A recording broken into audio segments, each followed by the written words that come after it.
Let's talk about the evolution in paint chemistry, application and curing over the years. In the 20s, DuPont developed nitrocellulose lacquer systems which could be applied to cars with a spray gun. However, 3 to 4 coats of paint were required to give a suitable finish, and the lacquers would have poor chemical resistance. It wasn't until the 1930s that alkyd enamels were introduced, which formed a resistant film on the paintwork through a chemical reaction, making the paint much easier and quicker to apply. However, the paint oxidized rapidly in sunlight, leaving a faded or sometimes a dull finish.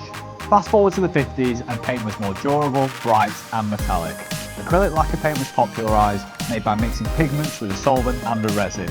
This paint was sprayed onto the car body and allowed to dry, giving a high gloss finish that was resistant to fading, chipping and cracking. When it was discovered that this type of paint emitted harmful fumes, acrylic enamel paint was developed as a safer alternative.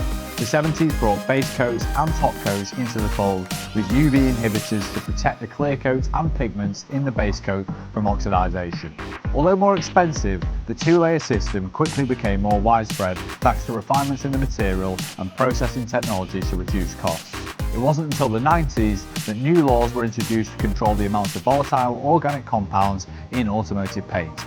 Urethane and polyurethane blends were introduced, but they still left the industry with problems as their properties meant this new paint was easily damaged by ordinary waxes and polishes.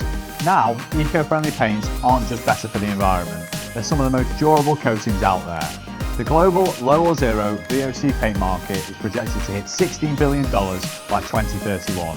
And as more automakers adopt low VOC coatings, innovation in abrasives must keep pace.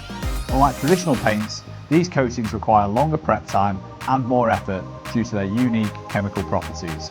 The high resistance to scratching and damage makes them tougher to work with, requiring stronger, more precise tools for repair. To meet these challenges, robust sandpaper, masking tape, protection films and air compressors are in growing demand. High-strength adhesives with superior resistance to solvents, chemicals, UV, heat and various substrates help achieve a flawless finish fit for the modern day. It's a continuous cycle. As paint technology advances, so must the tools and techniques used to apply and perfect it. And the tougher the paint, the tougher the tools need to be.